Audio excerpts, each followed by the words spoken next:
오늘은 내가 사랑하는 이들과 함께 같이 예배하며 기독교와 하나님에 대해서 소개하는 마지막 시간인데요.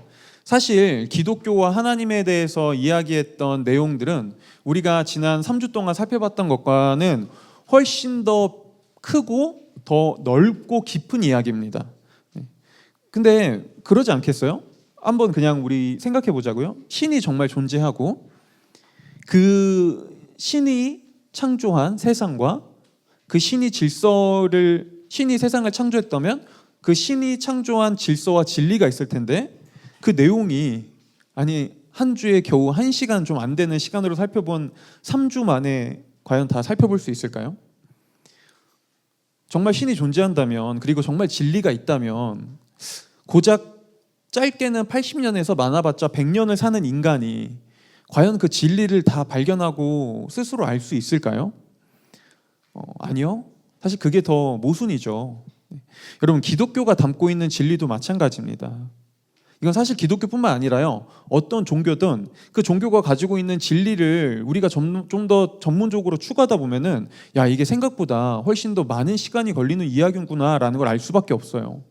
근데 기독교도 마찬가지예요. 기독교가 담고 있는 진리는 너무나 크고 깊어서 사실 성경이 쓰여진 지 지금 수천 년이 지났지만 수천 년이 지난 지금도 계속해서 새로운 이야기들이 이야기되고 있고요. 그 다음에 수없이 문화가 변하고 세대가 변했지만 여전히 기독교의 이 메시지는 수많은 사람들에게 영향을 미쳐왔고 지금도 미치고 있습니다. 이처럼 기독교가 말하는 진리는 사실은 너무나 무궁무진해서 우리가 평생을 알아가도 부족해요. 하지만 그럼에도 여러분, 어떤 진리라는 건 그 큰 그림은 의외로 명확합니다. 그리고 우리가 지난 3주 동안 살펴봤던 이야기는 사실 이 기독교에서 얘기하는 큰 그림에 해당돼요.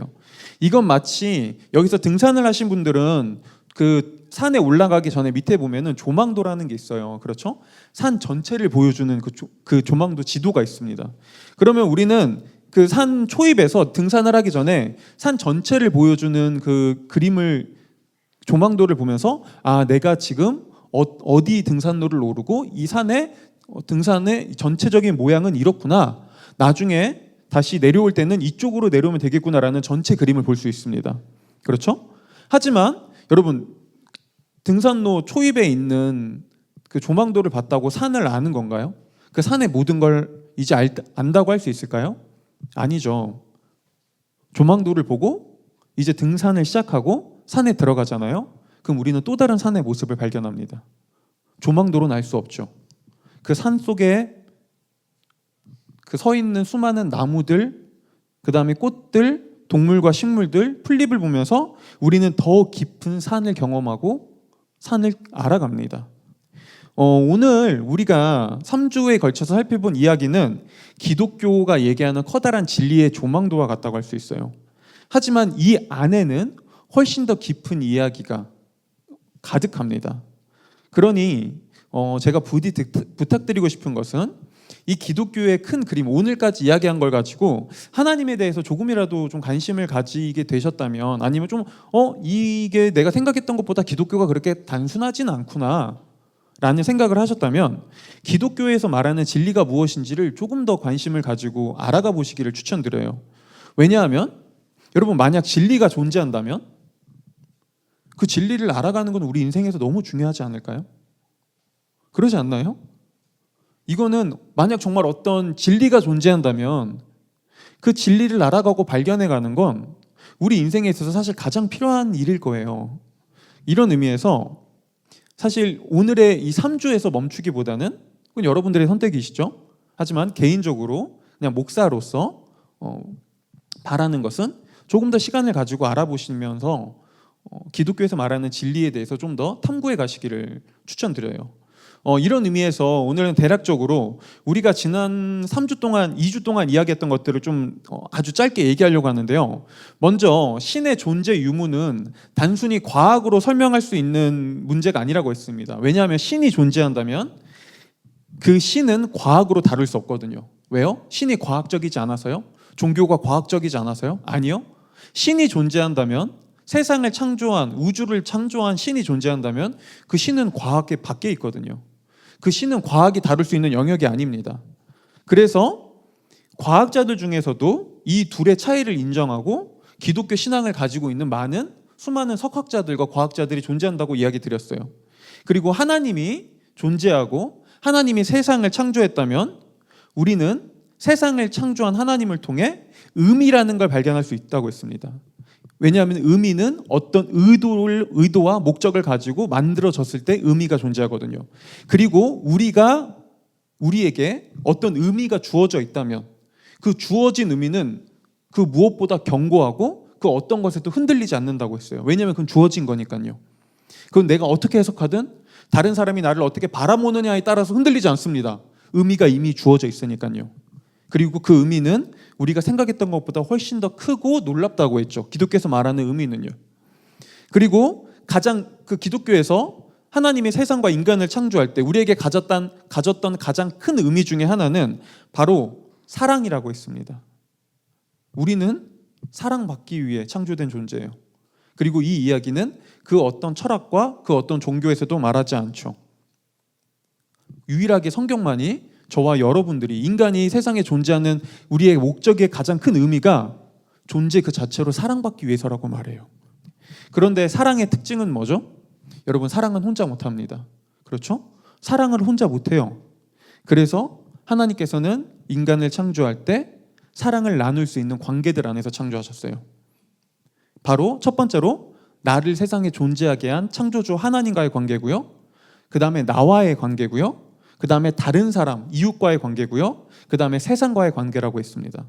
가장 먼저 인간은 자신을 창조한, 우리를 사랑하기 위해 창조한 하나님을 통해 무한하고 영원하며 다함없는 사랑을 받고 누릴 수 있는 존재로 창조되었고요. 당연히 이렇게 하나님을 통해 있는 그대로 사랑받는 사람은 나를 잘 사랑합니다. 그리고 하나님이 나를 그냥 존재 자체로 특별하고 나를 그냥 존재 자체로 사랑으로 만들었구나 라고 인정하는 사람은요, 다른 사람과 나를 비교하지 않습니다. 그렇죠? 굳이 비교할 필요가 없죠. 이미 완전한 사랑을 누리고 내가 사랑받는 그 어떤 것에도 흔들리지 않는 견고한 나의 가치를 알고 있으니까요. 당연히 이런 사람들은 타인을 대할 때 어떤 조건이나 목적으로 대하지 않고 내가 사랑받는 것 같이 다른 사람도 똑같이 사랑받을 만한 존재로 인정하고 그렇게 사랑으로 대해요. 그렇게 서로가 서로를 존중하고 사랑하는 방식으로 사람들이 관계를 맺는다고 해보자고요. 그렇다면 그곳엔 이 관계들, 인간 관계들이 많을수록 사람들이 서로 사랑을 나누고 있는 그대로 다른 사람을 사랑할 수 있는 사람들이 많을수록 그곳에 사랑은 더욱더 넘치죠. 이게 하나님이 처음에 인간을 창조한 인간관계의 모습이었어요. 동시에 나를 창조한 하나님을 통해 완전한 사랑을 받고 있는 사람들은, 그리고 내 고유한 나만의 의미를 알고 있는 사람은 일을 할 때 굳이 누군가에게 인정받기 위해, 나의 가치를 증명하기 위해, 나 이런 사람입니다, 나는 이런 성과를 이뤘습니다 라는 걸 굳이 내세우지 않으면서 일할 수 있습니다. 왜냐하면 우리의 존재 자체가 이미 증명되어 있으니까요. 당연히 이런 사람들은 일을 해도 그냥 내가 원하는, 내가 하고 싶은, 나에게 맞는, 내가 하면서 보람을 느끼는 일을 하고요. 그렇게 살 때 행복을 경험하죠. 바로 이게 인간이 세상과 관계를 맺고 살아가는 방식이었어요. 보세요. 이처럼 성경은 태초에 하나님이 인간을 사랑이라는 관계 안에서 창조할 때 하나님, 나, 이웃, 세상, 이 네 가지 관계 속에서 사랑을 중심으로 사랑을 받고 사랑을 누리고 사랑을 나누는 행복한 존재로 만들었다고 이야기합니다. 그러지 않나요? 우리 한번 생각해 보자고요. 여러분들이 가장 행복을 경험할 때가 언제죠? 우리가 내 조건과 내가 가지고 있는 어떤 재산이나 재물에 상관없이 우리가 가장 행복하고 만족을 느낄 때가 언제죠? 사실은 사랑받을 때죠. 그러지 않나요? 근데 오늘날 우리가 살아가는 자본주의 사회에서는 사람들은 돈이 있어야 사랑받는다고 생각해요. 근데 조금만 생각해보면 이건 너무 불행한 일 아닌가요? 만약에 내가 자녀가 있을 때 내 자녀에게 너는 아빠를 왜 사랑해? 엄마를 왜 사랑하니? 라고 할 때 나의 자녀가 나를 향해 돈이 많아서, 엄마 아빠 돈이 많아서 사랑해요 라고 한다면 정말 나 사랑받고 있구나라고 거기서 만족감과 기쁨을 느끼시겠나요? 내가 사랑하는 나의 연인이 나와 결혼해줘라고 할 때 너는 왜 나와 결혼하길 원해? 라고 하니까 너는 강남에 30억짜리 아파트가 있잖아. 나 거기 들어가서 살고 싶거든. 그러면 행복할 것 같아 라고 말한다면 여러분은 그걸 가지고 다 사랑받고 있구나라고 할 것 같나요? 아니요. 보세요. 오늘날 아무리 우리가 돈이 중요한 시대를 살고 있다고 하지만 사람들은 돈으로 행복을 느끼지는 못합니다. 우리가 진심으로 행복을 느낄 때는 누군가가 나를 있는 그대로 사랑해 줄 때죠. 우리는 그 사랑을 원해요. 그래서 모든 창조물 중에서, 모든 동물 중에서 오직 인간만이 관계를 맺고 관계 안에서 사랑을 원합니다. 그래서 보세요. 모든 동물 중에 인간만이 종교를 가지고 있어요. 그 어떤 동물도 종교를 가지고 있지 않고 신을 믿지 않아요. 그렇죠? 그리고 오직 인간만 나 자신을 더 알고 싶어 합니다. 나에 대해서 궁금해합니다. 인간은 나라는 존재를 조금이라도 더 탐구하고 싶어 해요. 그러죠? 그리고 인간은 더 조금이라도 아름다운 관계를 맺길 원하고요. 세상에서 잘 살기 위해 고민해요. 오직 인간만요. 조금이라도 더 잘 살고 조금이라도 더 좋은 모습으로 살고 싶어 하죠. 조금이라도 더 행복하고 싶어 해요.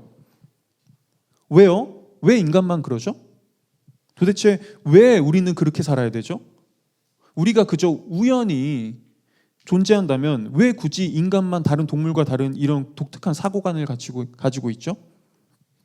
성경은 말하죠. 하나님께서 우리를 그 관계로 창조했기 때문에 우리가 그것을 원한다고요. 물론 이거는 믿음이에요. 그런데 여러분 그거 아세요? 그냥 모든 건 우연이에요. 그런 건 필요 없어요. 라는 것도 믿음입니다. 거기도 근거는 없어요. 하지만 알랭드 보통이 이야기한 것처럼 많은 사람들은 이 네 가지 관계에서 행복을 원하고요. 또 알랭드 보통이 경험했던 것처럼 사실 수많은 사람들이 인생을 살면서 고민하는 것들은 우리가 그동안 배워왔던 시험 잘 보고 좋은 학교 들어가고 취업 잘하고 돈 많이 버는 것이 아니라 단순히 우리가 관계를 맺고 있는 이 관계들 속에서 행복하게 살아가는 거예요. 그런데 문제는 뭐죠? 그 누구도 이 관계들 속에서 완전한 행복을 누리는 사람이 없습니다. 사람들은 모두 나를 둘러싸고 있는 관계들 속에서 각자만의 아픔과 슬픔과 문제와 깨어짐을 경험합니다. 예전에 한국에서 가장 성공한 PD 중에 한 사람인 나영석 PD가 자신이 가지고 있는 불안함에 대해서 나눈 적이 있어요. 자신도 이제 곧 나이 50줄이 들어가면서 또 다른 미래, 또 다른 도전에 대한 불안함을 갖고 있다는 거예요. 근데 그때마다 이 나영석 PD의 주변의 친구들과 주변의 사람들이 그렇게 얘기한대요. 야, 네가 불안할 게 뭐 있어? 너 복에 겨운 소리 하지 마. 너 나영석이잖아. 너 대한민국에서 제일 잘 나가는 PD잖아. 너 돈 엄청 벌잖아. 근데 그때 나영석 PD가 이렇게 얘기했어요. 사람들은 모두 자신만의 지옥을 가지고 있습니다. 아무리 우리가 볼 때 돈이 많은 재벌 총수도 자기만의 지옥을 가지고 있어요. 그리고 이건 아무도 몰라요. 그건 저도 마찬가지죠. 라고요. 여러분도 혹시 그 누군가에게 말 못하지 못할 나만의 지옥이 있진 않나요? 아니면 내가 경험해온 나만의 관계의 지옥? 내 문제에 대한 지옥? 내 삶에 내가 어떻게 살아야 되는지에 대한 내 삶의 고민들이 있지 않나요? 그런데 한번 생각해 보세요. 우리가 가지고 있는 여러 가지 내가 가지고 있는 관계의 문제들을 떠올려 보면요. 성경이 말하는 그리고 꼭 성경이 아니라 수많은 철학자들이 얘기했던 이 관계들 속에 있습니다. 나와의 관계, 다른 사람과의 관계, 세상과의 관계요. 물론 전보다 돈을 조금 많이 벌 수는 있어요. 근데 그렇다고 이 관계의 문제가 회복되던가요? 내가 돈이 많아진다고 내 삶의 문제도 동등하게 돈이 많아지는 만큼 그렇게 마법처럼 해결되던가요? 아니요. 전혀 그렇지 않죠. 오히려 돈이 많아지면은 우리에겐 또 다른 고민이 또 찾아옵니다. 이처럼 그리고 나영석 PD와 알랭드 보통이 얘기한 것처럼 사람들은 모두 나를 둘러싸고 있는 관계들 속에서 이 나와의 관계, 다른 사람과의 관계, 세상과의 관계 속에서 각자만의 아픔과 문제를 경험하고 있습니다. 그렇죠? 그렇다면 적어도 우리가 해볼 수 있는 질문은 그리고 오늘 우리가 하려고 하는 질문은 이거예요. 아니 하나님의 관계 속에서 행복하게 살라고 창조했다면서요. 아니, 하나님이 원했던 모습은 우리가 모두 행복하고 아름답게 살아가는 거라면서요. 근데 왜 그래요? 아니, 하나님이 있다면 왜 이 문제를 지켜보는 거예요? 그리고 하나님이 있다면 왜 내 인생에, 그리고 하나님을 믿는다는 당신의 자녀라고 하는 사람들의 문제도 해결해 주지 않죠? 기독교인들도 보면 똑같은 문제로 아파하던데요. 도대체 하나님은 어디서 뭐 하고 있는 건가요? 하나님이 도대체 뭘 해주고 있는 거죠? 라는 질문을 우리는 충분히 해볼 수 있어요. 네, 그리고 저는요, 그 질문에 담긴 마음을 너무나 잘 압니다. 왜냐하면 그 질문은 저도 똑같이 했던 질문이고요.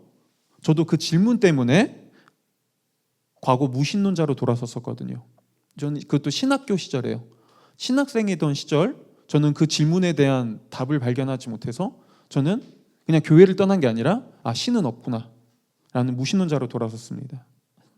하지만 시간이 지나면서 저는 한 가지 사실을 더 알게 됐어요. 제가 던졌던 질문이, 그리고 어쩌면 여기 있는 여러분들이 던지고 있을 그 질문이 우리가 생각하는 것처럼 그렇게 단순하지 않다는 거예요. 그리고 하나님은, 정말 하나님이 계시다면 그분은 우리가 생각하는 방식대로 문제를 해결해야 할 어떤 의무도 없습니다. 그렇죠? 우리는 하나님을 향해 당신은 내가 생각한 대로 이 문제를 이런 방식으로 해결해야 합니다라고 요구할 권리가 없습니다. 왜냐하면 우리가 생각하는 삶의 해결 방식은 얼마든지 또 다른 문제를 가져올 수 있거든요. 그러지 않나요? 여러분, 만약에 내가 생각하는 방식이 정말 인생의 문제를 완벽히 해결해 줄 수 있다면 여러분, 왜 인생의 문제를 지금도 경험하세요? 예전에 내가 이 문제를 나는 이렇게 해결할 수 있어 라고 생각했던 내 방식이 즉 또 다른 문제를 낳지 않고 완전히 내 인생의 문제를 해결해 줬어야 되지 않을까요? 하지만 그렇지 않죠. 우리는 한때는 이게 지금 내 인생에 필요해, 지금 이게 내 인생의 문제를 해결하기 위해서는 이게 중요해 라고 했지만 그게 내 인생의 문제를 완전히 해결해 주지 못한다는 걸 이미 많이 경험했습니다. 그래서 우리는 지금도 한 가지 문제를 넘어서도 또 다른 문제를 또 경험하죠. 그렇죠? 이건 우리가 살아가는 세상도 마찬가지예요. 그 어떤 시대보다 지금 우리는 과학, 기술, 의학, 자본, 교육이 역사상 압도적으로 가장 발전한 시대를 살아가고 있습니다. 그리고 사람들은 이런 발전이, 기술이, 의학의 더 나아감이 모든 세상의 문제를 해결해 줄 수 있을 거라고 믿고 있죠.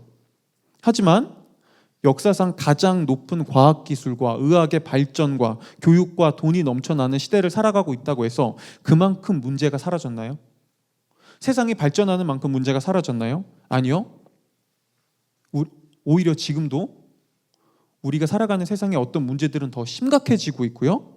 기술이 발전하면서 전혀 예상하지 못했던 또 다른 문제들이 생겨나고 있습니다. 그렇죠? 그런데 조금만 생각해 보면 사실 이건 그렇게 이상한 일이 아닐지 몰라요. 왜냐하면 세상은 물론 해결책을 얘기해 줍니다. 당장 눈에 보이는 해결책을 말해줘요. 하지만 세상은 이건 얘기해 주지 못합니다. 그 어떤 과학도, 그 어떤 철학도, 그 어떤 기술도 이건 얘기해 주지 못해요. 왜 세상에 이런 거죠? 왜 세상에 이런 문제들이 자꾸 발생하죠? 그 근본 원인은 무엇이죠? 그건 세상에 답해 주지 못합니다. 왜냐하면 한번 생각해 보자고요. 하나님은 없고 모든 것이 그저 우연에 불과하며 영적인 세계도 없고 오직 물질만이 전부라는 이 물질주의적 세계관은 세상의 문제의 근본 원인을 설명할 수 없습니다. 그리고 그걸 가지고 사실 딱히 나쁘다고 할 수도 없습니다. 왜냐하면 랜덤에서 나쁜 건 없어요. 그저 뽑기 운이 좋거나 나쁠 뿐이죠. 그렇죠? 하지만 기독교는 좀 다른 얘기를 해줍니다. 여러분, 만약에 누군가가 뇌에 이상이 생겨서 코피가 나고 시력이 나빠졌다고 해보자고요. 그렇죠? 뇌에 이상이 생기면 일어나는 증상 중에 하나가 코피가 나고 시력이 나빠지는 거거든요. 근데 누군가가 그걸 보고 안약을 넣어요. 그리고 코피가 나는 거를 솜으로 닦고 솜을 막습니다. 자, 증상이 잠깐 멈추는 것처럼 보일 수는 있어요. 하지만 근본적인 뇌의 문제를 해결하지 않는 이상 이 문제는 결코 해결되지 않습니다. 그렇죠? 더 심각해지고 계속 반복되죠. 여러분, 기독교가 말하는 게 마치 이와 같습니다. 기독교는 단순히 어떤 해결책만을 이야기하지 않습니다. 기독교는 왜 우리 삶에 이런 일이 일어났고 왜 이런 아픔과 문제가 생겼는지에 대한 근본 원인에 대한 이야기입니다.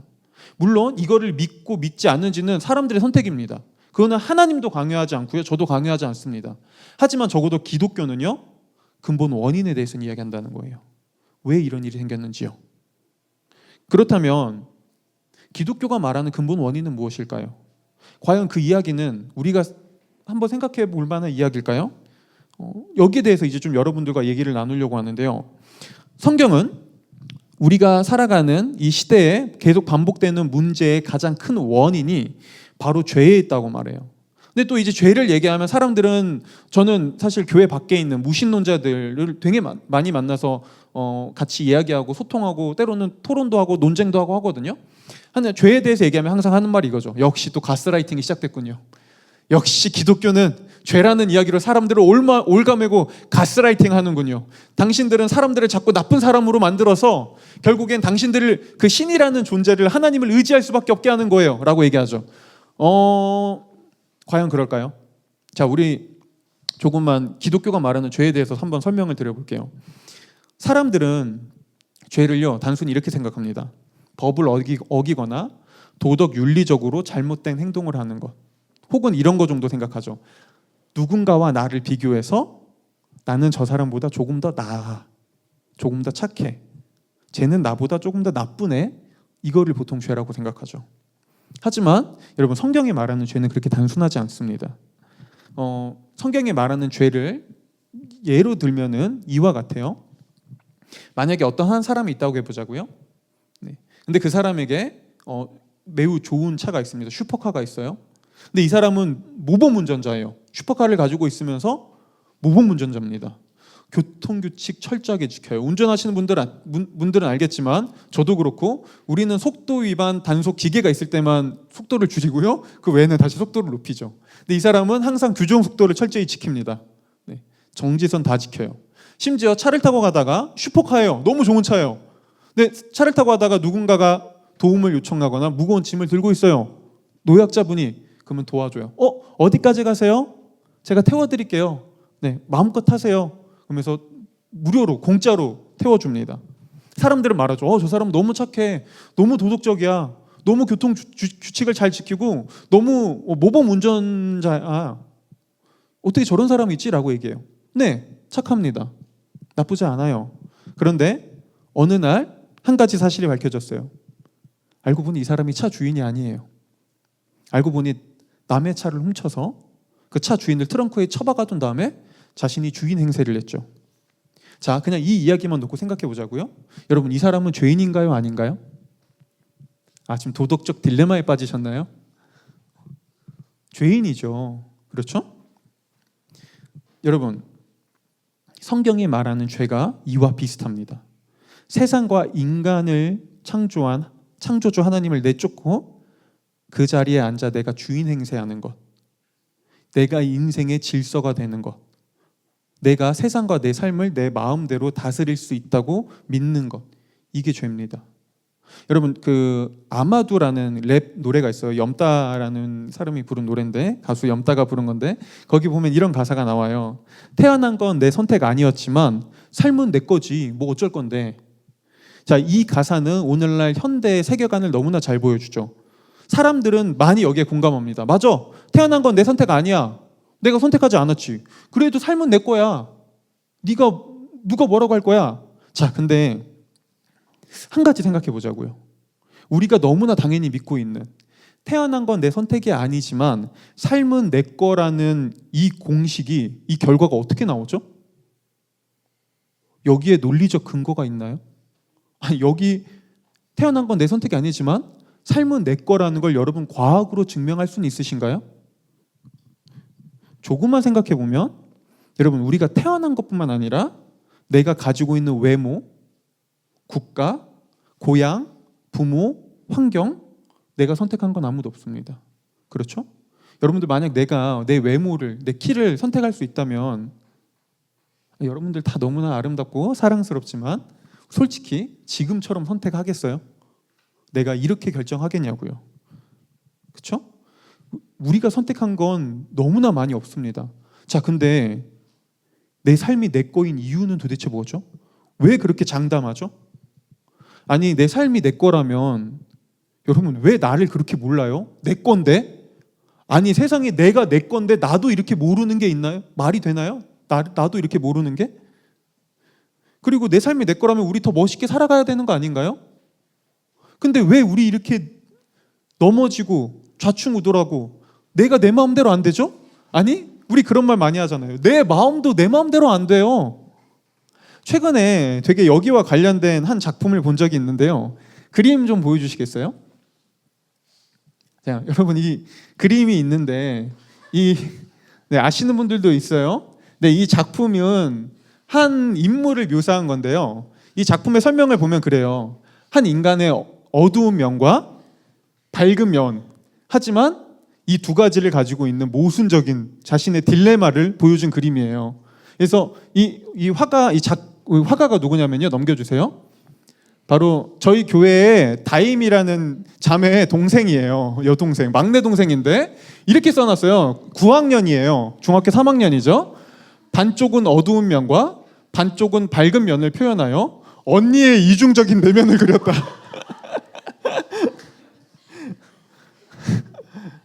다시 한번 그림 보여주겠어요? 네. 언니의 이중적인 내면이에요. 한쪽은 밝지만 어딘가는 어둡죠. 그런데 전 이 그림을 보면서 웃기지만 한편으로 야, 근데 너무 맞는 말이다. 이건 언니뿐만 아니라 우리도 그러지 않나요? 우리도 내 안에 밝은 면과 어두운 면을 가지고 있습니다. 우리도 이중적입니다. 그렇죠? 그런데 우리는 내 어두운 면은 최대한 드러내고 싶지 않고 내 어두운 면을 없애고 싶어 하지만 여러분 그게 내 마음대로 돼요? 이중적인 우리의 모습이 내 마음대로 그렇게 컨트롤이 되나요? 근데 내 인생의 주인이 나라고요? 내가 나의 내면조차 내가 사랑하는 사람을 내가 사랑하기로 선택해서 나 이 사람에게 내 모든 걸 다 줄 거야. 내가 내 사랑하는 자녀에게 정말 좋은 아빠, 좋은 엄마가 돼야지. 나 정말 좋은 자녀가 될 거야 라고 마음먹었던 것조차 그렇게 내 마음대로 안 되는데 그게 정말 내가 내 인생의 주인일까요? 보세요. 그런데도 사람들은 내 인생의 주인이 나라고 생각하고요. 그러다 내 마음대로 안 되는 그런 한계를 만날 때, 벽을 만날 때, 나의 어두운 면을 볼 때 나에게 실망하고 다른 사람을 원망하고 세상을 탓하며 낭만감에 빠집니다. 우리가 한 번쯤 경험해봤던 것들이죠. 아이러니하게도요. 내가 내 인생의 주인이 되려 하면 할수록 우리의 삶은 훨씬 더 고달파집니다. 왜냐하면 알거든요. 내 마음대로 안 된다는 걸요. 세상이 내 마음대로 안 된다는 걸요. 나도 내 마음대로 안 된다는 걸요. 그런데도 사람들은 내 인생을 내 마음대로 다스리려고 하고요. 그렇게 안 되는 한계에 부닥치며 관계들에서 여러 가지 깨짐과 아픔을 경험하죠. 바로 이게 성경이 말하는 죄입니다. 성경은 내가 인생의 주인이 되어 나를 다스릴 수 있다고 믿는 이 자기 중심성이라는 죄가 우리를 둘러싼 수많은 관계들을 망가뜨리고요. 그것들을 다 깨뜨린다고 말합니다. 자, 이 자기 중심성이 어떻게 우리의 관계들을 깨뜨리는지 짧게만 설명드려 볼게요. 앞서 성경은 인간의 목적, 저와 여러분들의 가장 큰 목적이 그저 사랑받는 것에 있다고 했어요. 아니, 우리는 존재 자체로 사랑받기 위해서 태어났어요. 그리고 이 사랑은 나를 창조한 하나님께 받을 수 있었죠. 그런데 창조주 하나님을 통해 원래 영원하고 무한하며 다함없는 사랑을 존재 그 자체로 인정받고 존중받았던 인간은 하나님께 이렇게 외쳤습니다. 하나님, 이제 내 삶에 내 인생에 당신은 필요 없습니다. 사랑이요? 제가 해보겠습니다. 당신이 절 사랑해 주지 않아도 제가 잘 사랑해 볼게요. 제 인생에서 나가주세요 라고 얘기했죠.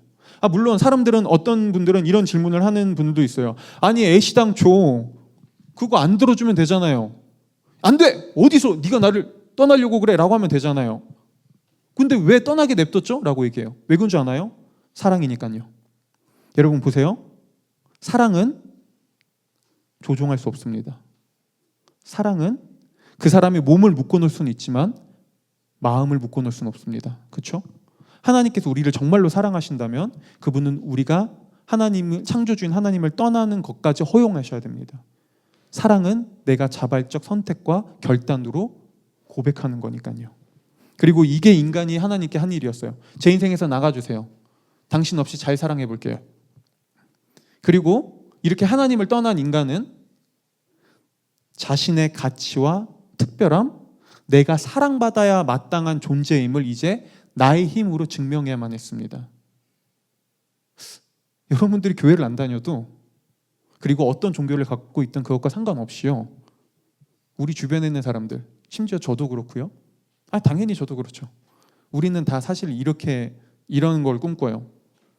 우리가 하고 싶은 연애, 결혼, 일, 옷, 학교, 직장. 왜 여러분 그런 걸 꿈꿔왔죠?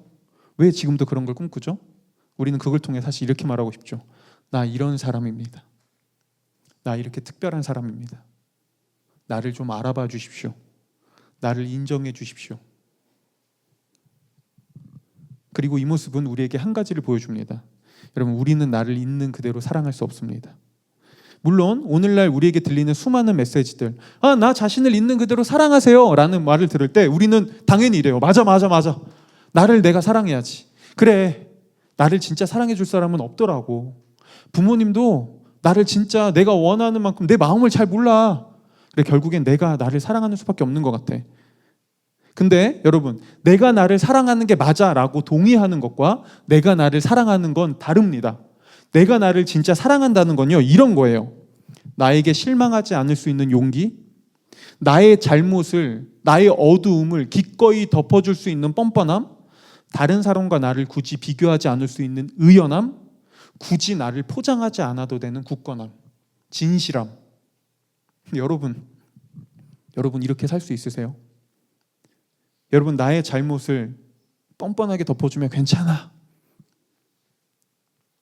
여러분, 나에게 실망하지 않으시나요? 한 번도 나에게 실망해 본 적이 없으신가요? 다른 사람과 나를 비교하지 않으시나요? 여러분, 나를 굳건하게 포장하지 않고 있는 그대로의 나를 다른 사람에게 드러내시나요? 아니면 이렇게 하지 않으면 안 되겠지, 이렇게 하지 않으면 나를 알아주지 않을 거야 라는 모습으로 나를 포장하시나요? 보세요. 여러분, 있는 그대로 나를 사랑한다는 말에 동의할 수는 있지만 그렇게 나를 사랑할 수는 없습니다. 우린 모두요. 그래서 사람들은 알아요. 그래서 사람들은 찾아요. 나를 사랑해줄 누군가를 찾아요. 그래서 여러분들, 우리가 여기 청년분들이 많으니까 우리가 연애할 때, 혼자 있을 때 우리가 그런 말 하잖아요. 나 사랑하고 싶어. 나 사랑하고 싶다. 근데 여러분, 이 말을 이렇게 사용하신 적 있으세요? 누구든 한 사람만 걸리기만 해봐. 내가 사랑을 완전 줄 거야. 내 사랑을 받아라. 그렇게 말하나요? 아니죠. 사랑하고 싶다라는 말은 이꼴 그 말이죠. 나 사랑받고 싶어. 누가 날 사랑해 줬으면 좋겠다. 나를 정말 있는 그대로 누가 나를 보듬어주고 위로해주고 안아줄 수 있는 그런 사람이 있었으면 좋겠다. 보세요. 하나님을 떠난 사람들은, 하나님을 통해 무한하고 영원한 사랑을 받아 누려야 했던 사람들은 하나님을 떠난 순간 마음에 엄청난 구멍이 생겼고요. 그 사랑을 메꾸기 위해 아무리 노력해도 메꿔지지 않습니다. 그래서 그 사랑을 다른 대상을 통해, 다른 사람을 통해 채우려고 하죠. 근데 누가 채워줄 수 있죠? 서로가 사랑받기만을 원해요. 서로가 나에게 더 사랑해달라고 말해요. 오늘날 세상은요. 그래서 나에게 조금만 내가 원하는 만큼 사랑해주지 않을 때, 내가 원하는 방식으로 사랑해주지 않을 때, 아니면 한때는 뜨거웠던 사랑이 조금 식어지는 것 같을 때 우리는 말하죠. 당신 변했어. 너 예전 같지 않아. 나 서운해. 나 더 사랑해줘. 당연히 이런 자기중심적 사랑에서 사랑은 분명 한계가 드러납니다. 처음에 뜨거울 땐 모든 걸 다 줄 수 있는 것 같지만 자기중심적 사랑은 시간이 지날수록 분명히 밑바닥을 드러납니다. 그렇죠? 안타깝게도 그래서 많은 사람들이 사랑을 했다가 사랑 때문에 상처받고요, 사랑 때문에 즐거워했다가 사랑 때문에 가장 고통스러워합니다. 오히려 사랑에 대한 한계를 더 많이 경험하죠. 그렇다면, 아니 사랑도 연인끼리의 사랑도, 가족끼리의 사랑도 자기중심적으로 해서 이 깨어짐을 경험하는 사람들이 피도 한 방울 섞이지 않는 타인과 건강한 인간관계를 과연 맺을 수 있을까요? 불가능하죠. 오히려 모두가 자기중심적으로 살아가는 이 세상 속에선 여러분, 이거는 우리의 모습이기도 해요. 저의 모습이기도 하죠. 인간관계 때문에 상처받고 상처받기 싫어서 내가 먼저 상처 줍니다. 아니면 내가 먼저 철벽을 치죠. 그런데 여러분, 그거 아세요? 우리가 세상을 살면서 인간관계 때문에 많이 상처받고 힘들잖아요. 그런데 만약 내 인생의 주인이 다 나라면 인간관계에서 나를 지키고 나를 위해 다른 사람에게 상처 주는 건 잘못된 일이 아닙니다. 그러지 않아요? 아니, 내가 먼저잖아요. 인생은 내가 살아남아야 되는 곳이잖아요. 자기 중심적인 세상이잖아요. 그런데 왜 내가 굳이 다른 사람을 그렇게까지 배려하고 그렇게까지 참고 용납해야 되죠? 내가 가장 중요한데? 그래서 만약 우리가 누군가를 향해 나에게 피해를 준, 나에게 아픔을 준 누군가를 향해 찾아가서 이렇게 말한다고 해보자고요. 아니, 당신 때문에 저는 상처받았습니다. 당신의 그 이기적인 그런 방식 때문에 저는 매우 아팠습니다. 당신 때문에, 그리고 수많은 사람들이 지금도 아파하고 힘들어합니다 라고 말할 때 만약에 그 사람이 이렇게 얘기한다고 해보자고요. 그게 뭐 어때서요? 아니, 내가 무슨 법을 어긴 것도 아니잖아요. 제가 무슨 뭐 윤리 도덕적으로 큰 잘못을 했나요? 아니, 제가 행복하기 위해서, 저를 위해서 한 선택이에요. 근데 그게 왜 잘못된 거죠? 내 인생의 주인이 난데요? 그게 제 방식이에요. 그게 제가 살아남는, 제가 살아가는 방식이에요. 당신이 뭔데 저한테 이래라 저래라 하는 거죠? 당신도 당신 마음대로 살아요. 당신도 하고 싶은 대로 하세요 라고 얘기한다고 해보자고요. 그리고 사실 이게 우리가 지금 많이 듣고 있는 이야기 중에 하나죠. 자, 우리는 그렇다면 관계 속에서 누군가에게 상처를 주고 아픔을 주는 사람에게 그건 잘못됐어요, 아니에요, 그래도 그건 옳지 않아요 라고 무엇을 근거로 말할 수 있으시겠나요? 도대체 왜 잘못된 건가요? 내가 주인인 세상에서 내가 살아남기 위해 내 중심적으로 살아야 되는 곳이 세상이라면 당연히 이런 세상에서 건강하고 아름다운 관계를 맺는다는 건요, 불가능하죠. 그리고 이게 우리가 어릴 때 유치원 다닐 때 너무나 당연하게 들었던 말, 친구와 사이좋게 지내, 먼저 양보하는 거야, 먼저 용서해야지 라는 말이 어른이 지날수록 훨씬 더 어려워지는 이야기입니다. 그렇죠? 어릴 땐 너무나 당연하게 배웠던 말이 어른이 될수록 불가능한 일이에요. 세상과의 관계인 이 일은 어떨까요? 내가 주인이 된 세상에서 사람들은 나를 증명하고 사람들에게 인정받기 위해 일을 합니다. 내가 나를 증명하기 위해 직업을 가집니다. 하지만 여러분, 나를 증명하기 위해 하는 일은 너무나 힘듭니다. 아니, 나를 증명하기 위해서 일하려면 얼마나 열심히 해야 되겠어요. 그런데 여기서 회사를 다니시는 분들은 알 거예요. 일이라는 게요, 잘할 땐 칭찬받지만요, 거기서 끝입니다. 일 알잖아요. 일 잘하잖아요. 그럼 그 다음에 더 잘하기를 원해요. 2배, 3배를 원하죠. 그렇죠? 또 사람들에게 인정받잖아요. 그럼 그때 끝입니다. 자, 이제 그 다음은 성과. 그러다가 내가 아무리 높은 성과를 이뤄도 한 번만 삐끗하잖아요. 우리의 평가는 곤두박질 칩니다. 아니, 이런 세상에서 일로 나를 증명하려고 하니, 아니, 이게 노이로제가 걸리지 않아요? 신경쇠약증이 걸리지 않아요? 압박감과 스트레스에 시달리지 않을 수 있을까요? 바로 이게 인생에서 하나님을 지워버리고 내가 주인 되어 살아가는 자기 중심성이 우리 삶과 우리가 사랑하는 사람들의 관계를 망가뜨리는 방식입니다. 자, 한번 여러분 얘기해 볼게요. 여쭤보고 싶습니다. 여러분들 정직하게 이 모습 안에 나의 모습이 있지 않으신가요? 이 모습 안에 나의 얼굴이 있지 않으신가요?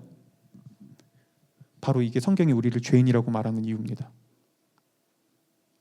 이처럼 내가 내 인생의 주인이 되어 자기 중심적으로 살아갈 때 우리는 하나님이 창조한 사랑의 관계들을, 아름다운 관계들을 다 깨뜨리고 망가뜨립니다. 하지만 하나님은 우리가 이렇게 살아가길 원하지 않으셨어요. 하나님은 본래 우리가 하나님이 목적하셨던 대로 사랑 안에서 아름답고 사랑받으며 사랑하며 멋있는 인생을 살기 원했고요. 이런 삶을 회복하기 위해서는 다시 우리가 나를 있는 그대로 사랑해주고 나의 가치를 알려줄 수 있는 창조주 하나님께 돌아가야만 했습니다. 그런데 문제는 뭔지 아시나요? 우리가 그분을 싫어했다는 거예요. 우리는 그분을 마음에 들어하지 않았어요. 우리는 창조주를 투명인간 취급했습니다. 우리는 세상의 질서를 두신 분을 삶에서 내쫓아낸 채 내가 인생과 세상의 질서가 되어 살아갔습니다. 그렇게 인간은 하나님이 창조한 세상을 내 방식대로 사용하며 망가뜨렸습니다. 그런데 이런 우리가 어느 날 하나님께 찾아가서 하나님, 제가 생각해 보니까 이거 잘못된 거였군요. 이거 아니었네요. 죄송합니다. 용서해 주세요 라고 한다고 그분이 우리를 용서해야 할까요? 그분이 우리를 아무렇지도 않게 용서해 주실까요? 종종 기독교를 조금 아는 사람들은 이렇게 얘기해요. 그래도 하나님 사랑이라면서요. 사랑하면 용서해 줘야 되는 거 아니에요? 여러분, 하지만 인격적 관계로 생각해 보세요. 내가 누군가에게 수없이 오랜 시간 피해를 보고 그 사람을 투명인가 취급해 놓고 갑자기 어느 날 찾아가서 야, 이거 보니까 내가 잘못했더라. 근데 너는 착한 사람이잖아. 너 되게 착하잖아. 용서해 줘.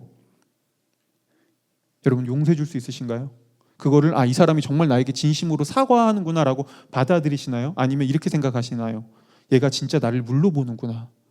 얘가 진짜 나를 인격적으로 업신여기는구나. 여러분, 내가 잘못을 범해놓고 당신은 사랑이니 나를 당연히 용서해 주셔야죠 라고 말하는 거는요, 올바른 건강한 인격적 관계가 아닙니다. 그렇죠? 심지어 성경이 말하는 하나님은요, 정의의 재판장입니다. 많은 사람들이 하나님이 세상을 다스리고 심판한다는 걸 망각합니다. 그런데 여러분, 만약 누군가에게 엄청난 피해와 아픔을 준 가해자와 피해자가 사랑이라는 이름으로 그 어떤 대가도 없이 같이 살아가야 된다면, 가해자에게 그 어떤 대가와 심판과 그 어떤 형벌도 주지 않고 그저 사랑이라는 이름으로 가해자와 피해자가 같이 살아가야 된다면, 여러분, 그곳을 천국이라고 말할 수 있으시겠나요? 그곳이 정말 사랑의 나라일까요? 아니요, 우리는 그곳을 천국이라고 말할 수 없습니다. 그곳을 사랑의 나라라고 말할 수 없습니다. 성경은 천국을 그렇게 단순하게 얘기하지 않습니다. 오히려 성경은 너무나 많은 곳에서 하나님의 정의와 심판을 얘기합니다. 네, 성경이 말하는 하나님은요, 사랑이지만 동시에 그 어떤 어긋남도 없는 정의의 재판장이에요. 그분은 결코 죄를 덮고 넘어가지 않습니다.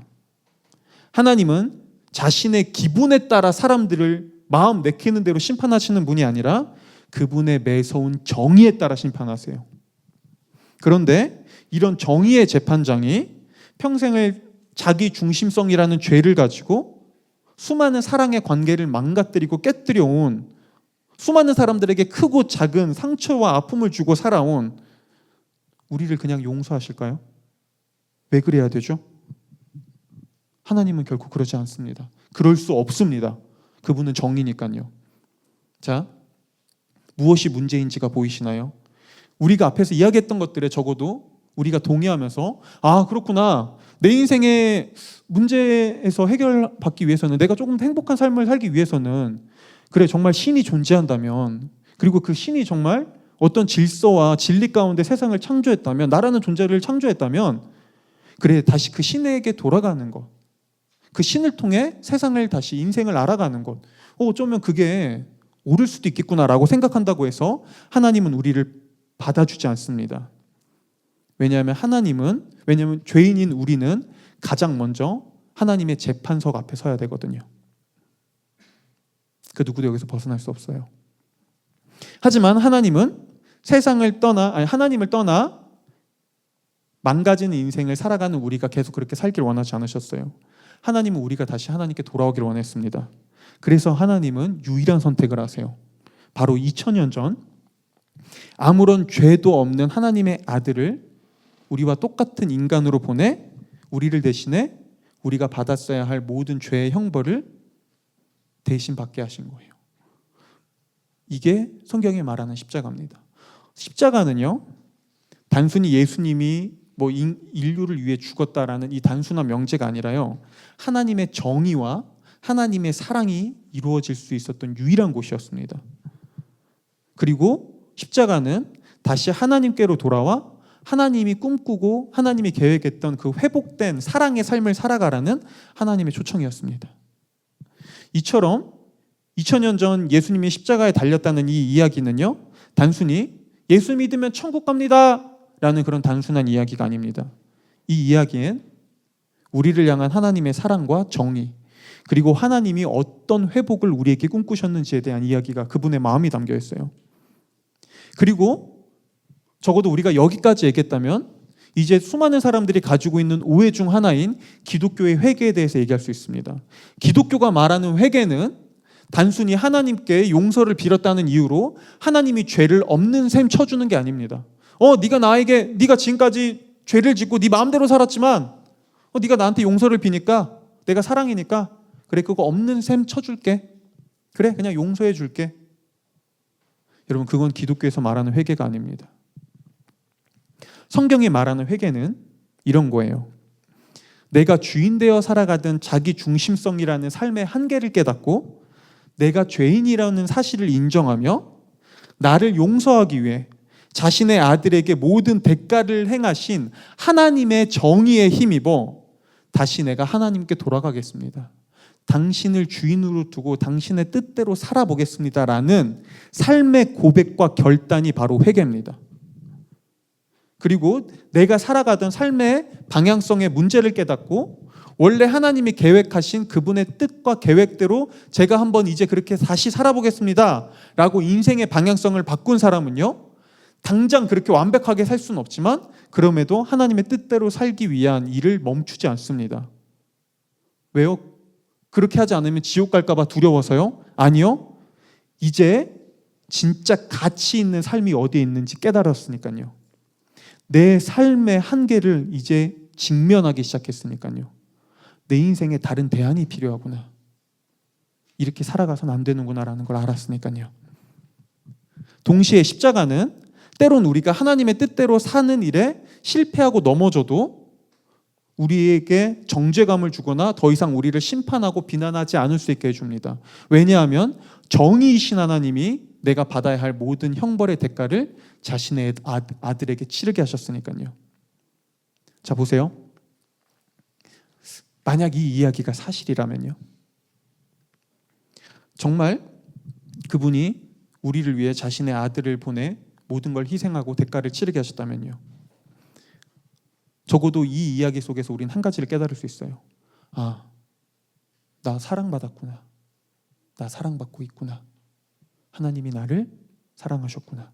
그렇죠. 동시에 우리는 한 가지를 더 할 수 있습니다. 내 존재 가치는 이미 증명되었구나. 그분이 나를 그냥 존재 자체로 귀하게 여겨주셨구나.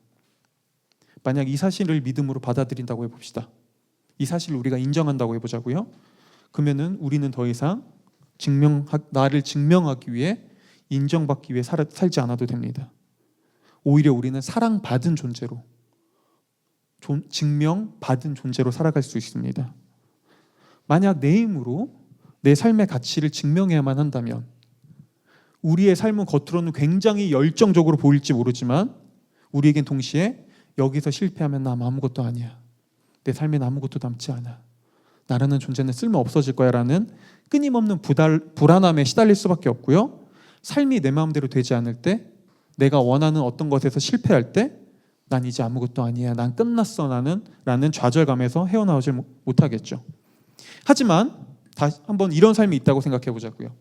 내 삶의 가치가 내가 이룬 어떤 성과나 노력에 상관없이 이미 증명되었다면요. 이미 누군가가 나를 존재 자체로 증명해주고 인정해주고 사랑해주었다면요. 이 사실을 아는 사람은 실패를 경험할 때 물론 아파하고 힘들겠죠. 하지만 거기에 목매이며 그것으로 내 삶은 끝났어, 난 아무것도 아니야 라는 가치를 결정짓지 않을 겁니다. 왜냐하면 나의 존재 가치는 그런 것으로 결정되지 않으니까요. 동시에 이런 사람은 내가 세상에서 조금 어떤 좋은 결과를 얻었어도 그것 때문에 우쭐대면서 다른 사람을 깔보고 자만하지 않을 수 있습니다.